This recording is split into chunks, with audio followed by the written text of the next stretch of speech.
Hi, this is May Pang, and guess what? You're listening to Fab Four Free for All.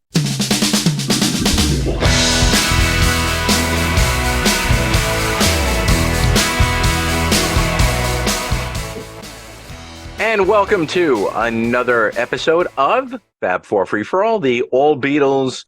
How do you always say it, Mitch? The radio show on the internet. Let's there you put it that go. way. And I am your moderator for this evening, Tony Chiguardo. Joining me, as they always do, my good friend Mitch Axelrod. Howdy, folks. And my friend Rob Leonard. Hey, how you doing, everyone? Not a good friend, though, right? Because you said no, he's still a good friend too. Yeah. Oh, okay. And we are being joined by another good friend of someone that we've known over the years through all of the various Beatle events, and we are going to be talking about and celebrating a couple of pretty exciting things that you've got on the docket. So we welcome May Pang to the show. So thanks for joining us, May. I'm thrilled to be with you guys, and it's the evening. Hey, I get a chance to talk to three men at night. Well, wait till it's over to see how thrilled you really are. Very nice. No, I'm not touching that one.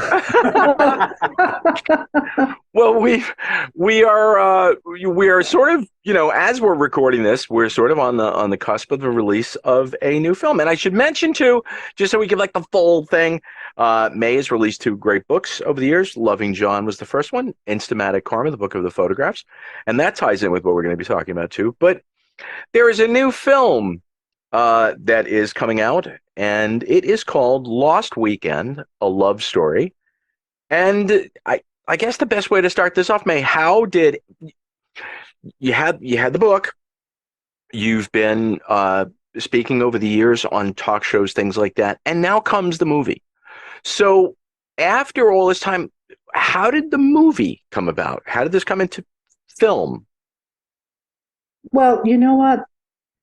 Even though I had the books out, especially Loving John, the problem became a lot of people still were skeptical that any of the stuff that I had even mentioned in there, although a lot of people took away a lot of the stories from it, that they even believed that it actually happened. And I don't know if you guys realize that. I'm sure you do, that a lot of people said it can't happen. It couldn't have happened. And so I just sort of left it. And then when I would go on shows, when they have a theme of whatever it might be, I would go on and they would say, really, did this really happen? And I would say, yes. And again, people just sort of go, yeah, okay, ha, ha, ha. So I just let it go. And I just never, it was only the real core Beatles fans that really understood where I was coming from and been there with me. And I was encouraged constantly, please talk about it. And please, can you do a documentary? Can you do something? I finally did it, but it's taken me 50 years. It's not something Wow. that happened overnight. So did they approach you? Did you go out, you working with someone to seek a company to work with on it? Or how did it all come to be? Well, how it started was Eve Branstein, one of the co-producers and directors, because they're all three are producers and directors of this film. Eve and I became friends. She wanted to talk about a Loving John. Would I do something? And I said, I'm not ready. And this is back in the 90s. And she wanted, and I said, no, I'm not interested in doing anything. And finally, so we remained friends about, it's like 25 years. Right. So she happened to be in New York because she travels back and forth, and she was in New York. And I said, well, what are you up to? And she said, well, I'm doing this and I'm doing some documentaries. And I turned to her and I said, I'm ready, but it's not going to be about the book. It's going to be about my life, because the book becomes restrictive. And if you get my life, you get a lot of little other bits in there that you don't get from the book. And where I always felt that the book, even though it was good, it was also based on whatever the editors wanted to do. I was the novice in that. I was like, very green about what I wanted. I would put in stories on, I have a hard time going back after reading the book back like 50 times over. but when you start reading the story about fame, and I've talked about that, and it's only like one paragraph. Yeah. When there was so much more to it, I said I can't do it that way. So we went to my life rights actually, and she then went to Richard Kaufman, who she knew as a person that shoots videos and stuff and film. A lot of history. And he does brilliant. Yeah, he does beautiful work. And then he went on to, he goes, I think I know somebody that could be of service too, Stuart Samuels, which of course he just came off the whatchamacallit, the Beatles, the touring years, because he was an associate producer on that one. Right. And because he went to Stuart and says, have you ever heard of May Pang? And he goes, of course I have, and then that's how it started. And we had a Zoom meeting like we are now, and they were interested. So this started back in 2017. Wow. And so then, of course, they were finishing up. It was trying to shape the story to make it within that confine, and trying to get the pieces. And because I always stayed behind, like when they would shoot John, and I wouldn't sit in the storyline. That's why they had a hard time finding certain stories about me, because I like to stay in the background. Typical me. Right. I said, right. People would come in, kids would come in, they go, oh, can I have your autograph? And I said, you don't want mine, you really want that guy. And they said, no, I want yours. I said, no, you want him. So that's how, so it was easier. So we stuck with it. So 50 years later, no, but so it comes out to 50 years. This year is 50 years since John and I got together. Yeah, it's high time at this point. Definitely. You mentioned no pun intended. a lot of in the movie. There's a lot of talk about women of strength, strong women. I'll be the first one to say my mom was the strongest woman I've ever met in my life, and she taught me a lot. Reach around the world. That's the whole thing. I'm not so sure about that, but my wife will agree with you. She runs the house. Get her up here. That's exactly why. Yes. But you mentioned a lot of women of strength, and you were 22 at the time. Most 22 and 23-year-olds are not that together that you were as you were back then. What do you attribute your inner strength to? Again, as we talk about strong women, it's my mother. It was my mother. She was a woman that that came from China. I'm the first one in my family on either side to be born in America. My sister was born in China. All my first cousins, everybody was born in China except me. So I'm considered the outcast, as it were. So whenever they introduced me, they would always say the outcast. That's how they would say it. The American. So they would say. When I went back to China and he would introduce me, he goes, oh, this is my older sister's kid that was born there. That's how they Wow. No name. She was born there. So what it is that, when you have somebody, my mother lived when she was first off an arranged marriage. My father was never around after that. She was, to the rice paddy fields. That's what she tended to. She then there was the invasion of the Japanese and invaded the village where my mother is from. Or so when that happened, she used to carry my sister on her back, and she had this nightmare every single night of her life afterwards.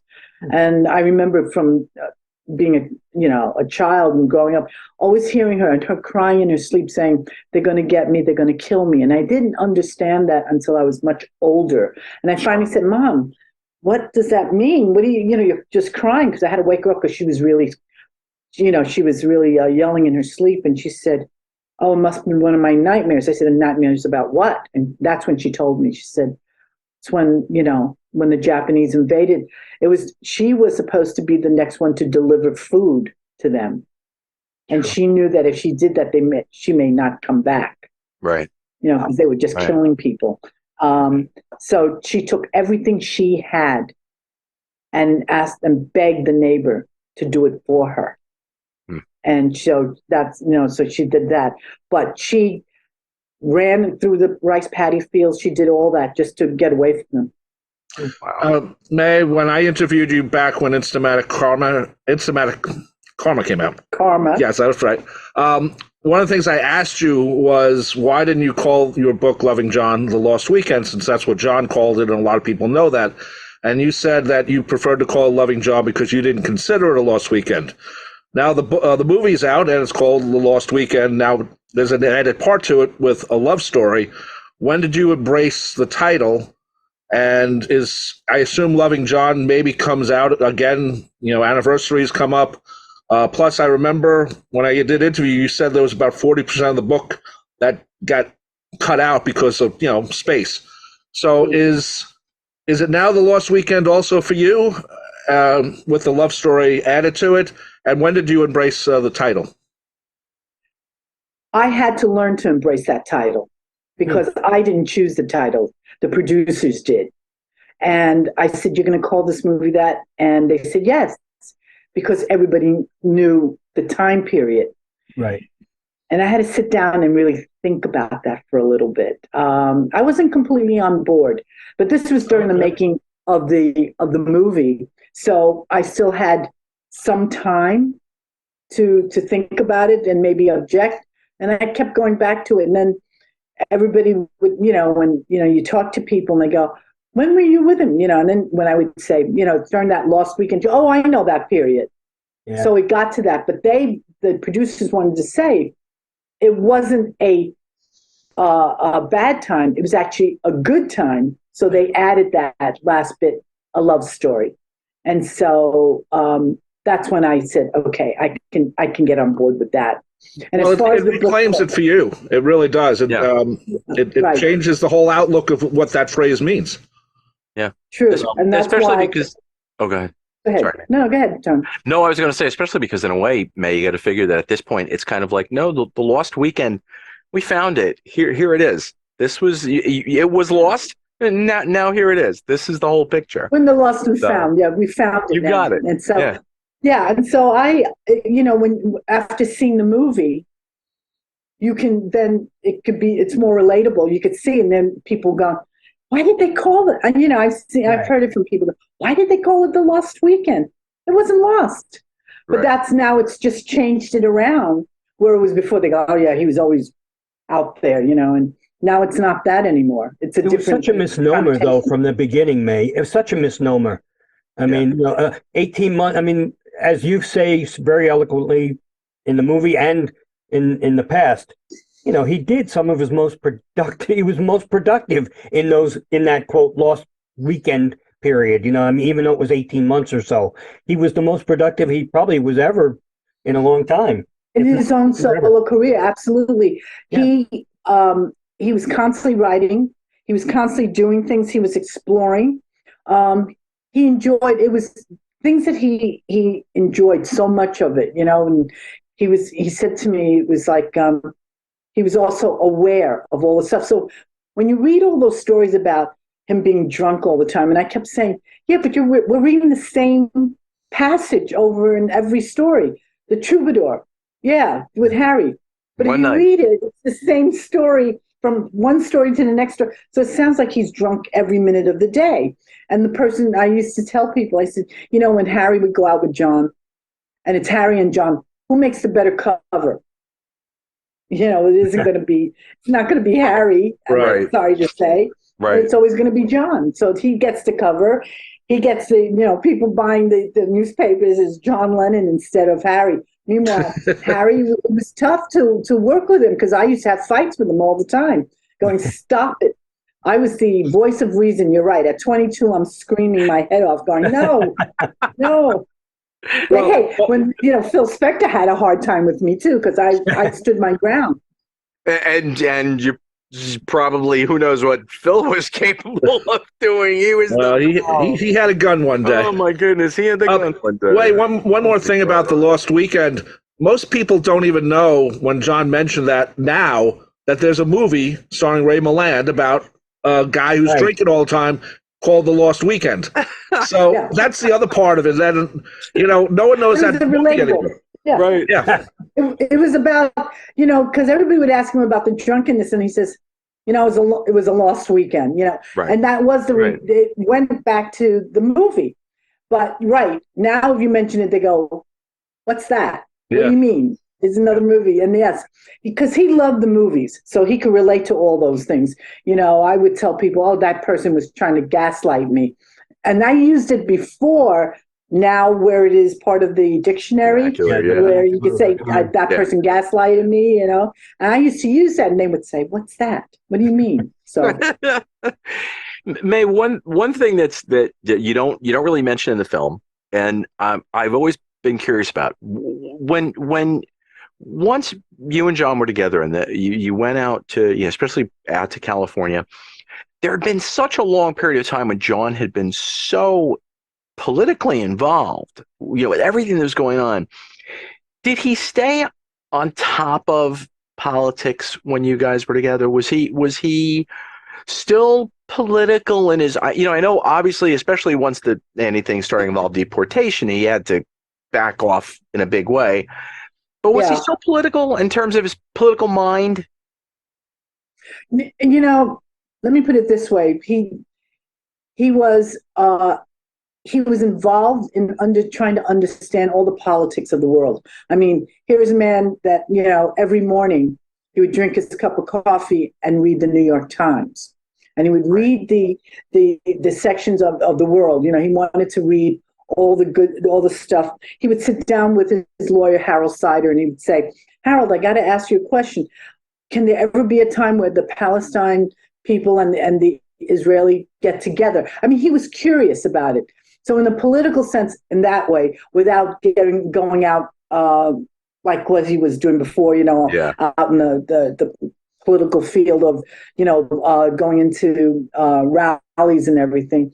Our situation, our relationship was totally different. So what he had with Yoko was one thing, and with me was another. I related more with him, so we did a lot more music because that was my forte. We would talk about music, and he was so surprised that I knew as much as he on so many levels. And like you say, you're a rock and roll chick. Yeah. I am a rock and roll chick. Maybe not so much now about some of the songs of today, but back then you give me a good 50s, 60s, and 70s tune, and I could tell you. And that's why I ended into the business and to the publishing. I loved all that. And John was so surprised at knowing that I knew all of this and knew the writers and what this whole thing was about. He was just surprised, and he was thrilled that he didn't have to tell me who Elvis was or anything else that was going on. May, I have to talk about Julian for a minute. One thing that really struck me is that, you brought him back together with his dad during that time.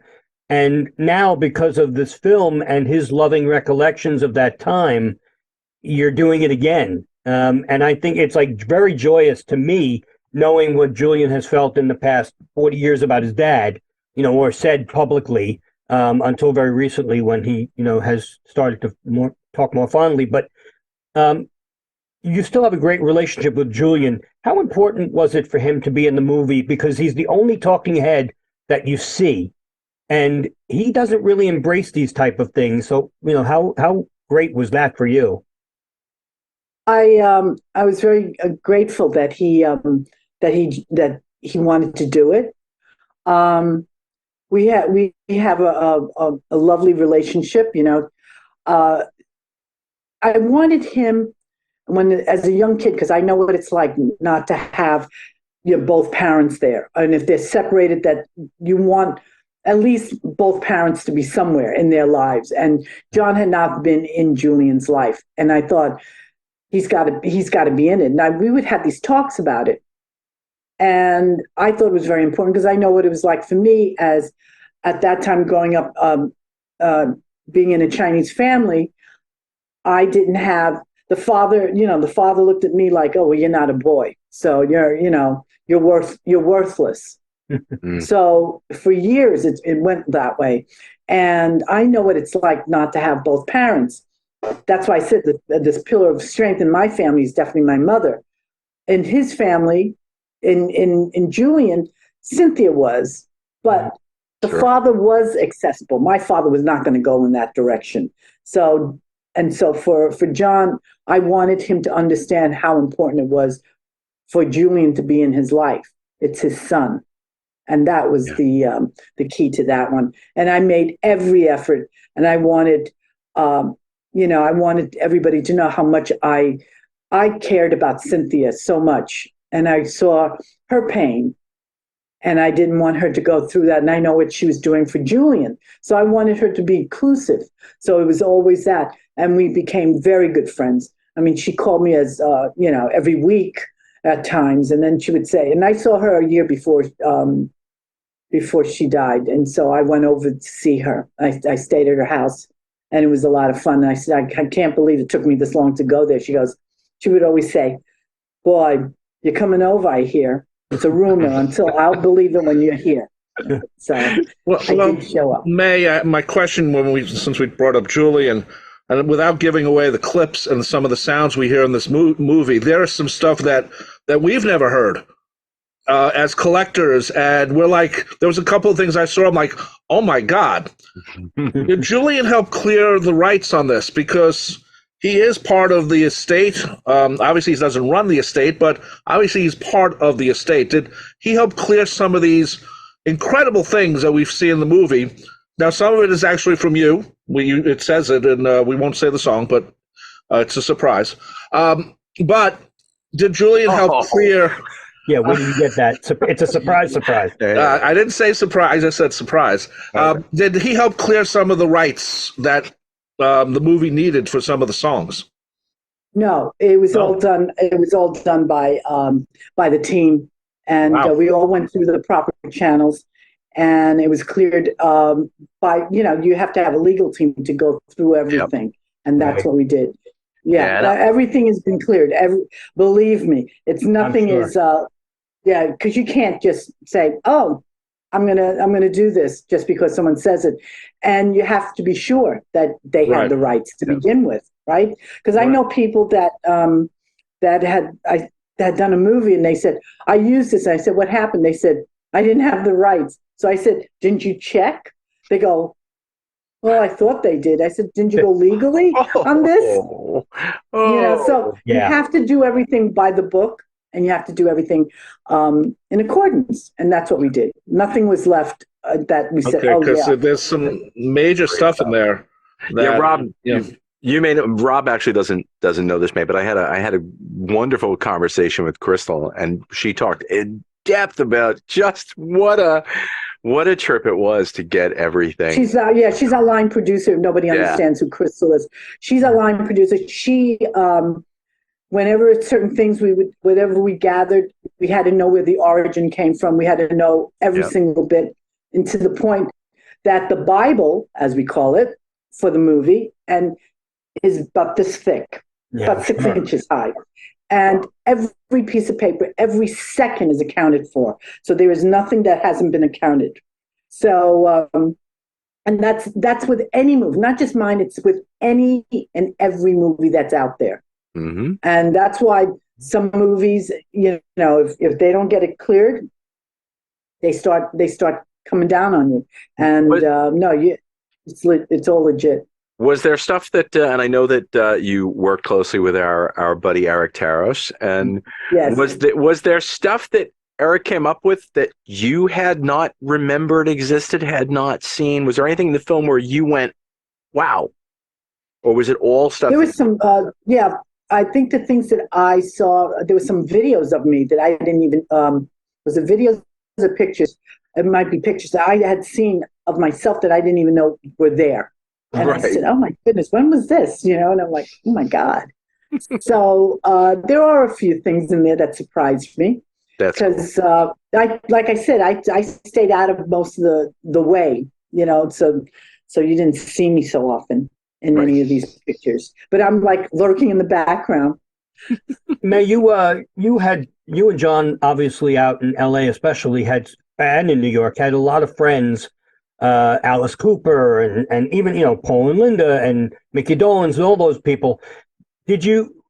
When John went back, and obviously you weren't with him anymore, did you keep in touch with them, or how did they treat you after that time?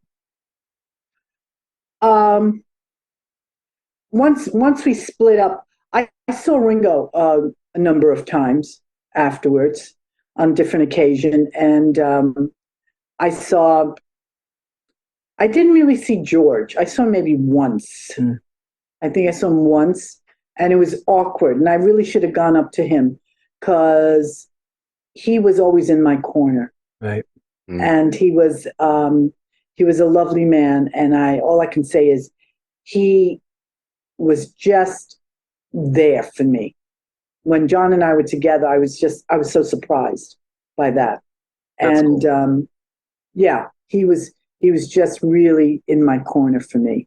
And he told John that. So that was really lovely.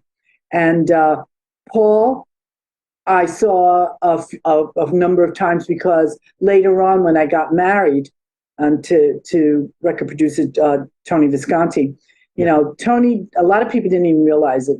And I started saying in the music stuff, it's a lot of people didn't realize he did the orchestral arrangements for Band on the Run. Right. And nobody understood. They kept saying, why is your name on the credits to saying thank you with a million other people, but what did you do? Because Paul didn't write orchestral, arranger, writing all the stuff, and he goes, that's what I did, and he goes, wow, wouldn't know it. So when they re-released it 25 years later, we got the acknowledgement for Proper it. credits. And I remember Paul. Yeah, I remember Paul writing a note to Tony going, we got it right this time. That's cool. That's very cool. Before we get I stay in touch with a lot of those right. people, the girls especially. Yeah. I stayed in touch with Chris O'Dell. Yeah. She's great. I've stayed in touch with Nancy Andrews. In fact, I talked to Chris this morning. Wow.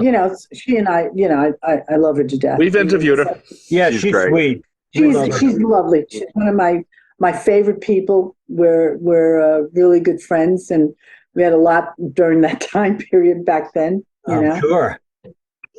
Her book is interesting too. Well, she loved us because we actually read the book, and she had been on too many shows where no one had read the book. Because we were only supposed to interview her for about 45 minutes, and we had her on for 2 hours because we actually read the book, and so she knew what we were asking was correct, and she knew how to tell us the story back. It was really good. It was one of our first shows. She's amazing. She's a wonderful, warm-hearted person. We talk about a lot of different things, and it's just great. In fact, what's really great? All of this stuff. Just recently, I got somebody got in contact with me. One of the original, and then I mean the original Apple Scruffs. There's a couple of them. I'm talking about the English girls, not just ones that call themselves the Apple Scruffs years later, but this was the original. So they got in touch with me, and we were talking about the time period, and what it was like back then. That's pretty cool. I have a question concerning, the story goes, it's about Too Many Cooks, but the story was that you had the tape, and they said it was under your bed. Now, that's what I read. I'm not sure how much that's true. But May's can you give us a little background on those sessions? Because John was actually producing it. He didn't play on it, which was so unusual. And it was a great production. He didn't want to. Yeah, it was a great production. So any remembrances of that session? And was the tape under your bed?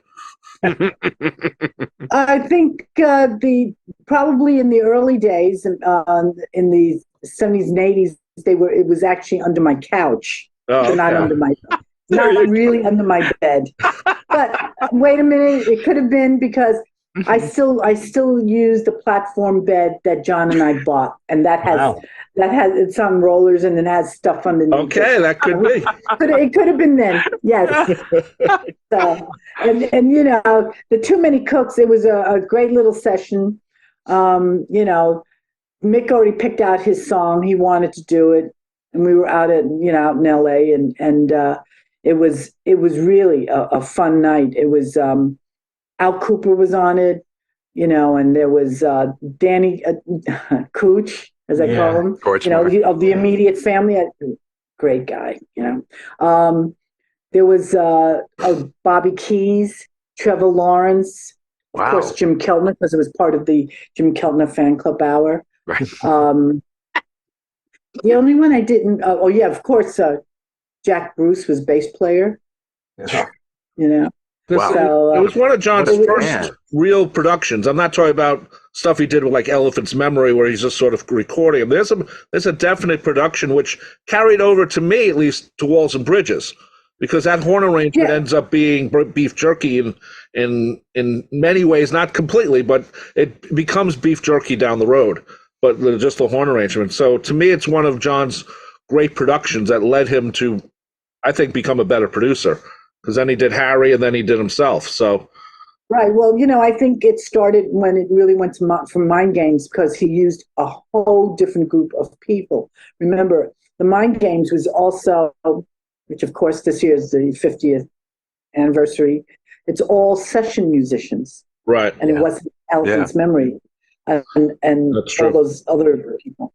This is it was a lot of fun. It was the New York musicians are, to them, what I hate to say, Elephant's Memory's playing was just rock and roll. When you're talking about these guys, it's like the immediate family out in the West Coast. They know exactly what they're playing. They could read and sight read their music, which a lot of rock and rollers can't do. Not even John. Right. Sure. So I was going to say, Tony, we should get to the touring. Oh yeah. Well, I just had one thought, man. You were talking about that you helped to bring John, which is true. John got really back into the music really heavily. Like you said, not as much the politics on it, but you being a music person, I think you helped him sort of reconnect to the music. Part of that was you're in LA and the two friends are casually sitting by the pool and talking, and you've got John with Paul. Now, how did you what was going through your mind? You had the appearance at the studio, you had the appearance in LA. Did it look like these were two friends that were maybe starting to get back together and think in different terms? And what was cool about it was we got the impression later that and I know in the movie it's true, there's no really disparaging of Yoko and what happened later, but we got the impression that you were strong enough to kind of handle that idea of, you want to go do something with Paul? That would be awesome. What was going through your head and your heart through all that when, Well, at that moment, I don't think we were, Chris and I were talking about that, where, it's not, we weren't, it was just happening organically, as I would say, that's whatever was happening. And I was just happy that things like that were happening. And they were talking, and whatever the conversation did not talk about, the Beatles. It was just talking about, what are you doing? Where are you going? What's the new music that you're working on? Things like that. When we got back to New York, one of our first visitors was, were Paul and Linda. They just showed up at our dourstep. Yeah, great photo in the movie. Yeah. Yeah, there they are. Hello. It was funny because I remember them ringing the doorbell, and I'm thinking, who knows that we live here? Because it was good point. We had just moved in. Who would come up? And I just remember seeing John saying, what? And then I said, who is it? And he's looking at me. He goes, it's Paul and Linda. And I said, okay. And he goes, let's let him in. Oh. Yeah, and he goes, because he goes, what should I do? I said, tell him to come up. He goes, so he says, can you handle it? And I said, there's nothing to handle. They're your friends. Right. That's great. They said, Right. because obviously it's different sets of rules in different households. Yeah, Exactly. obviously. Very good point. Kind of where I was, Yeah, very good point. So before we get to the photos, I just have to ask you, we know what John got from the relationship. He got a loving partner, obviously, in you. He got a rekindled relationship with his son and a sense of freedom. After all this time, can you tell us what you take away or took away from the relationship with John? Wow. What I take away from that and from our relationship was a person that he wanted to be a free person. He wanted to be able to do things like you and me. So I would take him on a bus ride in New York City. Can you imagine? I wanted him to feel he had never done any of these things. At one point, it got to the point where I wasn't feeling well, and he says, "What can I do?" I said, "I need something to drink." And I was a big Coca-Cola fanatic, and still is. But it was just that, and he said, "I'll go to the store." I'm just happy that I was able to let him and help him get out of and do things normally, like most people would go to the store.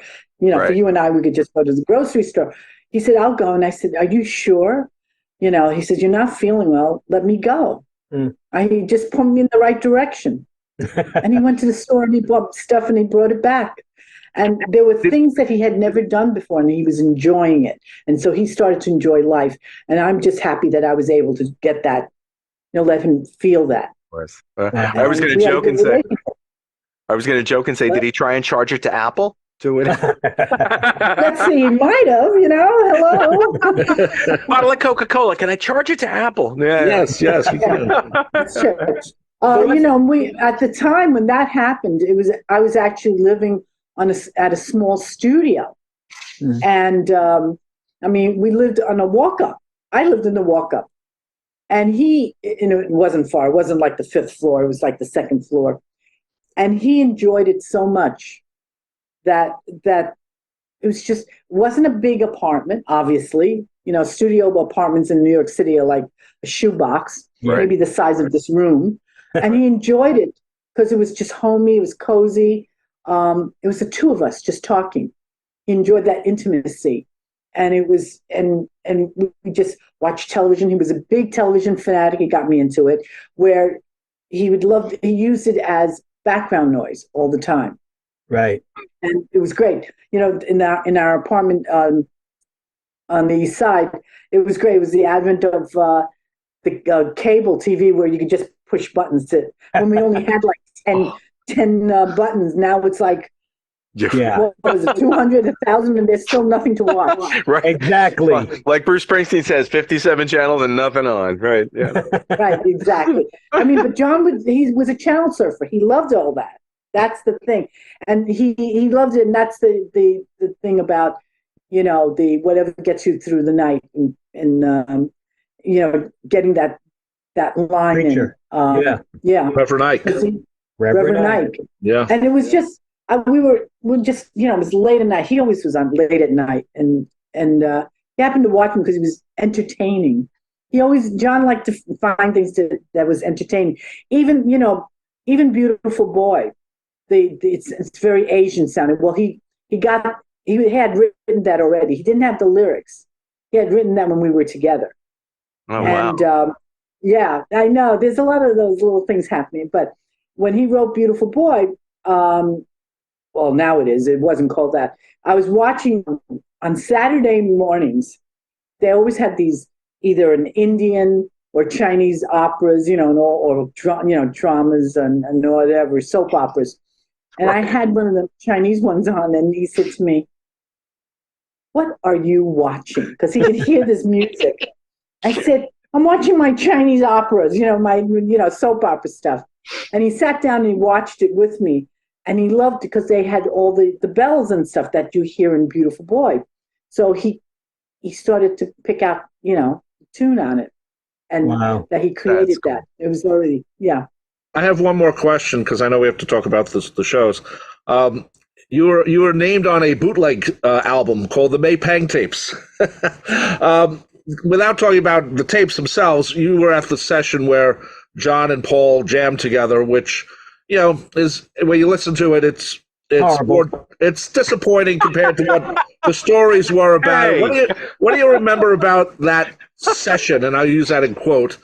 Before we switch. In quotes is right. Yeah. It wasn't meant to be, a album, a single, or anything else. It was just the guys having fun. And it was after the first night of the Harry Nilsson sessions. And so John was listening to playback. And I was, just looking up, I was leaning onto the thing, and I look up and I see Paul and Linda walking through the doors.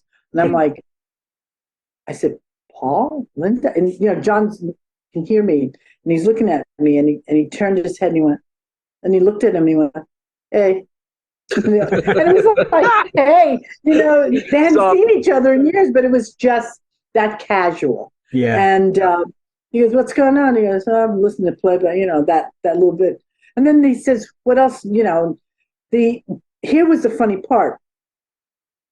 We had no drummers when they just, when they decided, John always liked to jam at the end of the night. And there was no drummers. On the actual session, we had 3 drummers. We had Ringo, Jim Keltner, and Keith Moon. And they all left. They had all left to go party, whatever it was. They had left us. So what was left behind, we didn't have a bass player because Paul went on on the drum kit. And it happened to be not Jim Kellner's drum kit, but Ringo. So the next morning when we did the session, Ringo said, what happened to my snare drum? And I heard from my friend Billy Amendola, who was great drummer. Good friend. Yeah. And Billy says, when you talk to Ringo about that, he still has that angst about that night. Like, who did this? Don't mess with Who the He drums. moved my kit. Yeah, Had to be and McCartney. and he was fuming, like, who did this? So It looms large in his legend. Yeah, exactly. And so, of course, the Maypang tapes obviously it's a reference to that time period. Right. And it was great because when we were all jamming, Mal Evans and I ended up playing tambourine. Hello. So And you also had other visitors during. There was another evening where another Paul showed up, right, with his buddy, with Artie, right? There was a Paul and Artie night. Well, that was then New York. I was not there, but yes. Okay. A Paul and Artie. That was we were finishing up the sessions in LA, and John took that's when John decided to take Harry out of LA, out of his little play pal area, because he knew everybody and we couldn't get things done. And John says, I can't work like this. Smart move. John's in the studio. He needs to work and he wants it done. He doesn't want to. We never had drinks in the sessions. We never had any. That was a Phil Spector thing that we were shocked because that never happened in our sessions. Wow. So that's why it was like, I said to John, what's all this stuff when we first did the Phil Spector things? He goes, that was all conducted by Phil. Oh, wow. So it wasn't. Okay. So it was in our session, because in our session you see him come in and John would say, if he call you for 7, it was 7, and you better be ready at 7, not wandering in at 7. Oh, impressive. You're on the clock. So right. He was very much, a worker. If he called you and you better be there at 7, you better be ready to hit that first note at 7 o'clock. 7. And John was always there on time for his session, except for Phil, I can't explain it because every night it was something else. He came in 3 hours late, and John was like beside himself. Say must have been mortified. You know what it is, and then you see the liquor there. No wonder all the musicians are going like this. Yeah, exactly. So it wasn't, of course. Yeah, and it wasn't, it wasn't so much that we wanted it, but after a while, everybody has nothing else better to do, and I started to see what was happening, and it it really disturbed me more than anything else. As I There was talk especially- in a Phil documentary. There was talk that he used to do that in a way sometimes to musicians because he felt that it gave him control. If and he it got sure them, did. yeah, if he got them totally loose, Yeah. he could push them around. So it's interesting that Oh, the one person he couldn't push around was me, right, and he used to. right. It was hard because I hated it. I would say I would have arguments. I remember one night, and I'll give you this. This was we were in the session, and John says, "Oh," and he's looking at it, and he's going, "Oh my God, let me get him going." I said, "You go ahead. I'm sitting outside of the studio because I don't think we could get anything going. Because I'm going to get him going." I said, "Sure, all right, I'll wait out here for you." And of course, 5 minutes later, John, pushes open the door. He goes, "Come on, let's go." I said, "I see you got him to work."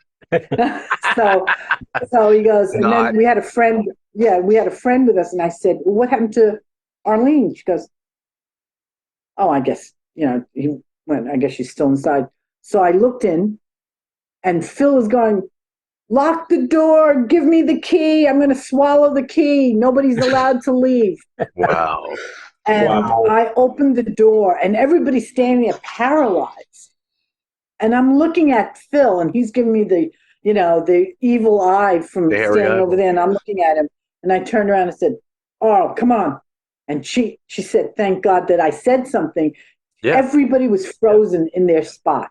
They looked like statues. And I'm like, and I looked at him like, "You're not going to do that to me." No. So I walked out.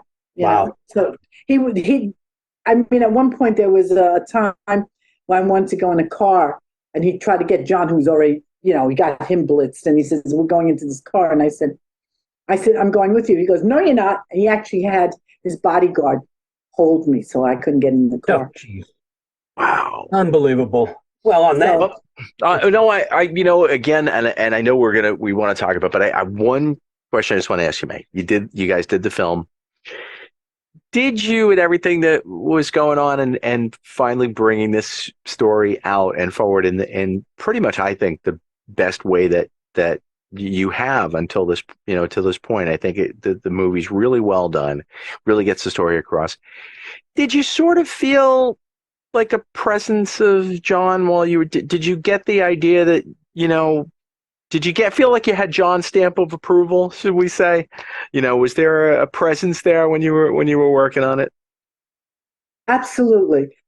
Because he used to say to me, as we were going our separate ways, and he did say to me at one point, he said, "Don't worry." He goes, "Everybody will know, our story." And he goes, "Everybody will know and find out, our time together."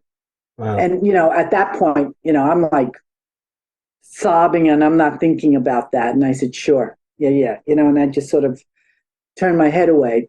And I laugh because as I'm making the movie, I would always say, "John, I understand you say everybody's going to know, but I didn't know it was going to take me 50 years to get there." Wow.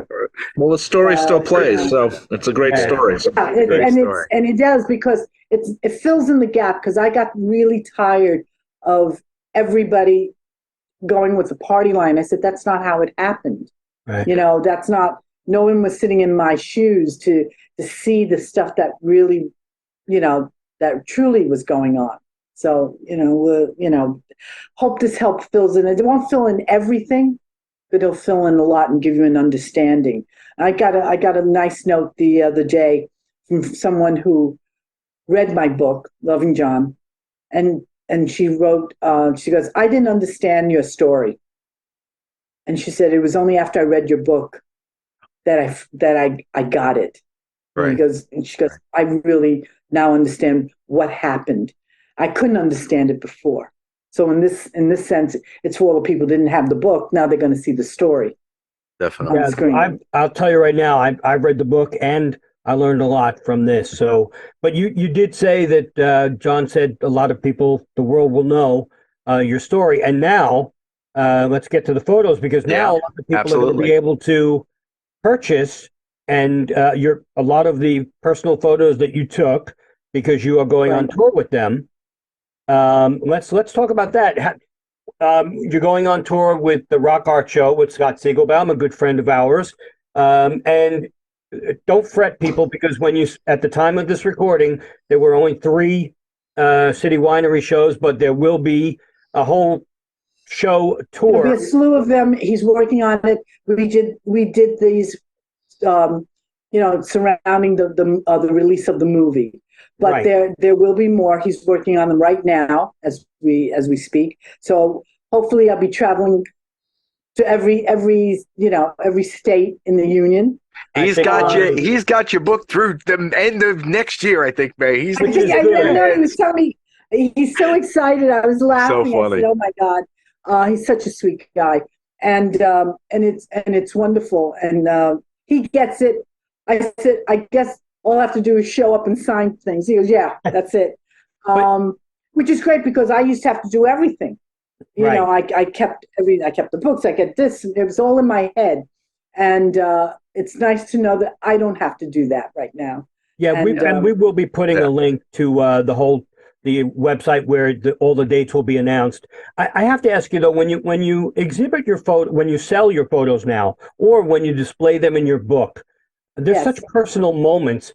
When you now are selling them and people can hang them on their walls, do you lose the feeling of intimacy with those photos? No, because I'll tell you why. Because John was so loved and people want to get to know him, but I knew him better. So you're going to see him through my eyes. And that's the intimacy. There are other bits that no one will ever get. You're only going to see him, what I'm showing you and what you're seeing. And there's a lot of intimacy there, but there is still more that I only I could share at the moment. I actually had that moment. You're only going to see it on a photo. Right, 2-dimensional. Yeah, well, I got 100% all the way around. 3D and surround sound that led up to that moment, and everything is after that. So, but I'm giving you the best of what I can give you, and it was pretty spectacular because John loved my eye to him, and believe me, I said, "Oh, I took some photo of you. You don't mind?" And, in the early days of our relationship, he goes, "Let me see it." And he looked again. He goes, "Oh, that's interesting." Okay. He goes, "All right, I'll let you take some more." And then he got so used to it, he loved it. Like there's one of him by and people have seen it, by this motorcycle. And and he's wearing my jeans, and it makes me laugh. And he's standing by it. And I took it with that one, I took it with a 35. And it was a Nikon camera. And I don't know if I had the shot or not. Remember that. I only took one shot. And you couldn't see it like now. Yeah. You had to wait. So, not now. I don't like that. Yeah, right? You said, delete. I don't like that smile. Right, press delete. Yeah. No, couldn't do that back then. Eyes are closed. You can't use it. Right. Yeah. Yeah, and you're standing over the person going, "Delete it now. Delete it." But back then you had to go to Photomat, Yeah. So it's a whole difference, and that's why even with the pictures of where Bob Gruen had the pictures of him for the Walls and Bridges, when you see some of mine, they look very similar, only because I took them first and John wanted me to take them. But when the art director came along from Capitol, said, "I need them in a 2 1/4 format." I didn't have the camera. So he said, "All right." And that's when he said, "I guess we'll use Bob." He goes, he didn't like other people to be in his space anymore. That was because he saw that I could take photos, and he just didn't want other people in our life for that. Sure. So sure. And it was kind of funny because when it came back, there were pictures, and sometimes, John would always say, "Bob, it's about time it's in focus here." things like that. Oh. It was really funny. Wow. And Bob even said it on one of his things, and I went, really? It was, I think he had a Showtime or an HBO special. Yeah. Yep. And Yeah. he talked about Yep. it. Yeah. Amazing. Too And much. how many photos are you going to be exhibiting out of your collection or selling? I'm not sure. 20, maybe. Okay. I'm not sure. I mean, right now, I think we did 20. I'm not, because all this was put together so quickly. I mean, I think it was less than we were only talking about it 2 weeks ago. So everything's been put together. Wow. Yeah. So he came over, Scott came over, and we sat there and we just went through each thing I had, and his eyeballs were falling out, and we're going, oh my God, here, no, this, I'm that. So he came up and he took them with him, and we got them done, and I'll see them, in person this weekend. Cool. And That's great. Cool. and I want everybody to know that when they go and find my movie, they can go on the lostweekendtickets.com to find out if they have a theater near them. Yeah, or, we'll post again. Or Fandango, which is the other place that they can have a notification to come to them. Because I know that not all the theaters are up, and I don't know when the theaters are going to start posting themselves up. Right. Is there a future stream, May, for this or physical? Well, you know what? It really depends on whatever how this film takes a life on its own. I don't know where it's going to go. Right. Right now, I'm going to take it one step at a time. The first step is let's just get past the theaters. And I think when you see it in the theaters with the sound, because it was created with a 5.1 mix in mind, and that's where it was, and the movie's in 4K, so it's really going to be wow, crystal clear. I know a lot of my friends told me they saw it on their iPhone. Yeah. That's sort of like, I went, I don't know how that happens, but I know that Becca wasn't prepared last year for this. Right. It's like listening to a masterpiece on an AM radio, in the car. Exactly. Oh my God! Wow. No. And a lot of people have already said where they have been selling tickets already, which I'm thrilled. And they go, I got mine, So we've been pushing it hard, and we still will. So yeah, you should get a group together. You should have a group and go together. You should come out you said that it's playing in Long Island. That's the closest to you. Come to us. We're going to see it there. We're going to see it there. Come on out. Yeah. I may be in LA. There's a possibility I might be in LA. That's the hard thing about being a podcast rather than just being like a local show, because we're international. So we call a group up and they all show up at different theaters. Yeah, we'll tell you. But that's okay. Then you know what? You go, are you there? Are you watching? Right. That's I could be at every place, in every city to say hello to and see what everybody thought, the reaction. But I'll talk to you guys after the release. How's that? That would be great. We'd love to have you on again, May. I'd like to have you on my radio show too. It's called Beatles Songs. You've been on it before, so yeah. My God. You did a great ID for my show. It was the day you and Nancy were hanging out at Barnes and Noble, and this is what the ID said. You go, "Hi, this is Thelma," and then she said, "This is Louise," and then you go, "Hi, I'm May Pang. Hi, I'm Nancy Andrews," and you're listening to Beatles songs. And you guys made it up. I didn't have that written down. You guys made it up, and I was like, I have to use this, which I have. So there you go. That's a cool thing. I mean, it's been so long. By making this movie, I basically did not do any interviews, and people didn't understand why I wasn't doing any interviews, like for 5 years. Right. I stayed off. I reached out. Yeah, we reached out a few times, but now we know. Now you know why I didn't do that. So that's cool. I have this movie that you guys, and yes, and at the City Winery, I'm going to be doing all of that. You're right, everyone. This is not going to be the only time.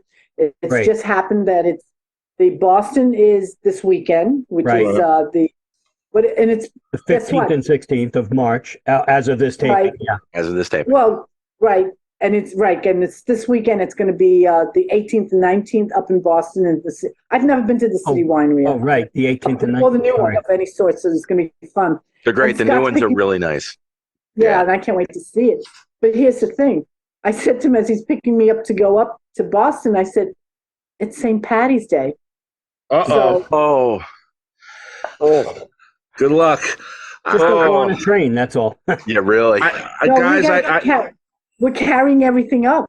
oh, wow. All the plants are coming with Good it. luck. Wow. Get some covering. some covering for that.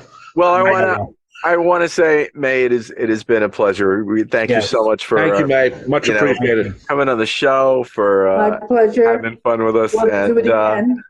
And we will. We Well, have hope you to help. again remind everyone, the film is called Lost Weekend, a love story. Go out and see it. It's at a theater near you, And it's and well worth it. well worth it. And catch May when she's out with her photos, and get to say hi, get a photo, get it signed, get a photo with you, and all that good stuff. Yeah, So- and you know what? I'll come back and tell you where we're going to be, and you can tell everybody where I'm going to be. I have no We idea. Awesome. sure will. Appreciate it. Thank you very if much. we get to see you again, we'll put it up on the site. So Thank you. So Got for it. Fab for Free for All, thank you everyone for watching today or listening. I forgot if you're on the audio podcast. And I'm Tony Chiguardo. I've been your moderator for this episode of Fab for Free for All. Joining me as they always do, Mitch Axelrod, Take care, folks. Rob Leonard, Thank you for listening and watching. and our friend May Tang. Thank you, May. Thank you. Thank See you you so soon. much. Fab 4 Free For All was edited and produced by Tony Chiguardo at Word of Mouth Studios in Westbury, New York. The opening and closing theme is My Dolly by the band The Badge, featuring longtime listener Jeff Slate, available on its debut album Digital Retro and recent Best Of compilation, as well as from the Fab 4 Free For All website. Thanks for listening to Fab 4 Free For All.